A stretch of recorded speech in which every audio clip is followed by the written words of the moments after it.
As micro e pequenas empresas desempenham um papel fundamental no crescimento de qualquer economia. Tem imenso potencial de geração de empregos, formalização de negócios e incremento da arrecadação de tributos.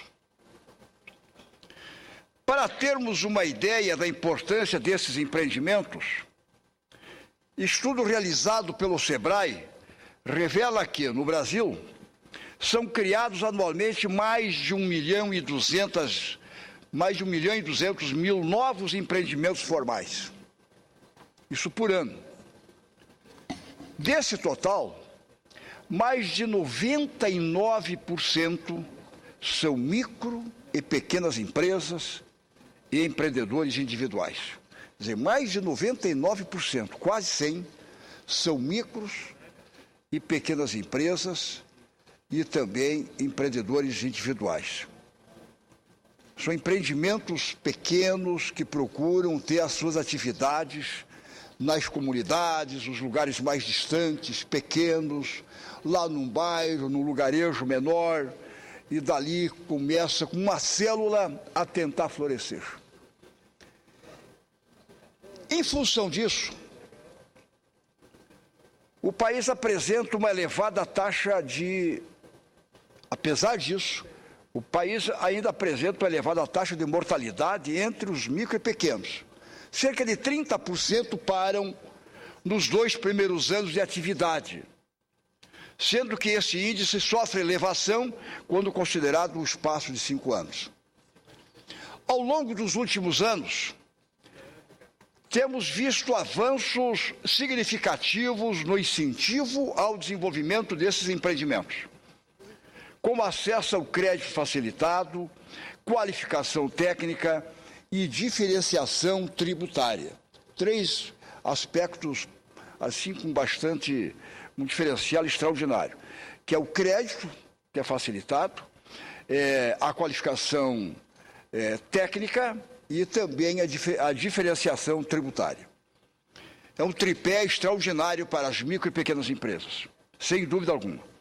Neste último aspecto, a maior contribuição veio com o regime especial unificado de arrecadação de tributos e contribuições devidos pelas microempresas e empresas de pequeno porte, que é o Simples Nacional, também conhecido como Super Simples, criado pela Lei Complementar número 123, de 14 de dezembro de 2006. Portanto, há 8 anos em vigência.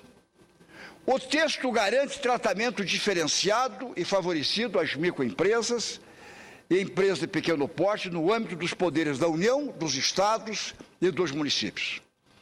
Empresas que ofiram receita anual bruta inferior a 3 bilhões e 600 milhões, ou melhor, que ofiram receita anual bruta inferior a 3 milhões e 600 mil reais,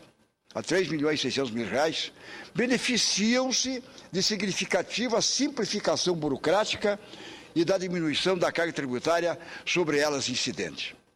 Quer dizer, destes valores, descendo, elas têm benefícios. E aí vem diminuindo até as microempresas, tem valores diferentes que vão até 300 mil reais, com faturamento ao ano, e aí desce também a tabela do Simples.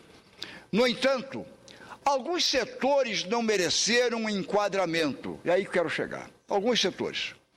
E cito especificamente os produtores, que parece à primeira vista que não é interessante, mas eu vou mais adiante discorrer dizendo que vale a pena. Cito os pequenos produtores de cervejaria e vitinicultores. Cervejarias e vinícolas. Pequenas vinícolas assim nos interiores, nos lugares pequenos e assim por diante. É de conhecimento geral que, como ocorre em diversos países europeus, essas atividades trazem uma série de benefícios agregados, entre eles o desenvolvimento da atividade turística também. Sem cometer injustiças com outros estados, tomo a liberdade de usar como exemplo Santa Catarina e Rio Grande do Sul. Eu poderia citar outros estados do Brasil, mas cito esses 2 que conheço bem. Na região da Serra Gaúcha, o Vale dos Vinhedos tornou-se modelo para todo o Brasil, na produção de vinhos com o desenvolvimento do turismo de forma sustentável. São dezenas de viniticultores que geram centenas de empregos em sua atividade direta e, indiretamente, fomentam o turismo. Daí, surgem centenas de outros empreendimentos, como hotéis, pousadas, restaurantes, agências de viagem, empresas de transporte receptivo, que, por sua vez, oportunizam a criação de milhares de novas vagas de emprego. Trata-se de engrenagem positiva da economia em pleno funcionamento. Em Santa Catarina não é diferente. Na última década, vimos florescer uma encantadora rota da cerveja, que se espalha por dezenas de cidades do Vale do Itajaí, entre outras regiões do estado, cada qual com sua pequena cervejaria, na absoluta maioria das vezes de produção artesanal. Mais recentemente, estamos despontando igualmente como referência na produção vinícola. Nossos vinhos, com uma característica única em função da altitude em que são cultivadas as uvas, têm recebido reconhecimento internacional. Na região da Serra, principalmente, São Joaquim, Bom Jardim, Urupema, Lages, as regiões de altitude de 1.200 metros, 1.000 metros, 900 metros de altitude, tem um terroir diferente, uma região com... São pequenas regiões, mas que tem uma região que pega do Chile, passa e pega na parte da África do Sul, que pega mais ou menos no mesmo paralelo. Não tenho receio em afirmar, nobres colegas, que a maior parte desses empreendedores se enquadraria, por seu faturamento, no Simples Nacional. No entanto, as cervejarias pequenas, praticamente artesanais, enfrentam a mesma tributação que gigantes multinacionais do setor, com faturamento de bilhões de reais. Infelizmente é isso. Enfrentam a mesma coisa, a mesma burocracia, os mesmos valores impostos que as gigantes internacionais que faturam bilhões de reais. O mesmo ocorre com o vinho, uma cultura por si só de difícil maturação, que enfrenta a concorrência de gigantes estrangeiros com séculos de tradição. Não defendemos, com o referido projeto, um incentivo à elevação do consumo de álcool.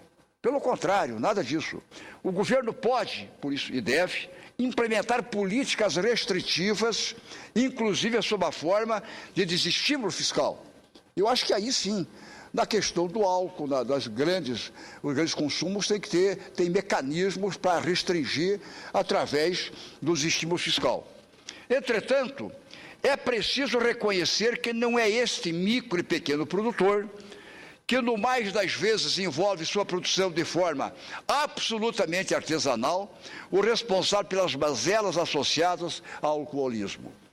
Por esta razão, apresentamos hoje nesta casa, estamos entregando a mesa, senhor presidente, Valdemir Moca, projeto de lei que corrige essa distorção. Vou para o encerramento, presidente. Que corrige essa distorção, permitindo que os pequenos empreendedores possam usufruir dos benefícios concedidos pelo Simples Nacional. Eles são verdadeiros dínamos do desenvolvimento social e econômico em suas regiões e merecem tratamento adequado e coerente.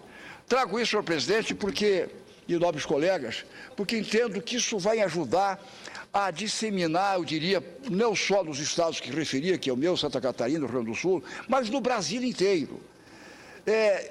A ramificar o desenvolvimento em pequenas coisas, a diversificar também o desenvolvimento em pequenas comunidades e ter essa utilidade, isso quer queira ou quer não, agrega valores e dá às famílias que fazem esse tipo de atuação com assistência técnica, com desenvolvimento, com artesanato, como tem em outras diferenças, e já contempladas o Simples, mas eu acho que essa da uva com capricho, com altitude, com tecnologia, e da cervejaria localizada ali para atender a comunidade, aquela região, isso cria um fomento, descentraliza, criam pousadas, ajuda a criar caminhos turísticos e ajuda a fazer com que as pessoas fiquem, como se diz, evitando com isso o êxodo rural. Ajuda em tudo. agregar valores, uma diversificação. Nós precisamos trabalhar nesse sentido. Eu acho que ajuda o Brasil na completa descentralização e no bom viver e na distribuição de renda, de emprego e assim por diante. Essa é a proposta e o projeto que apresento também, senhor presidente e nobres colegas.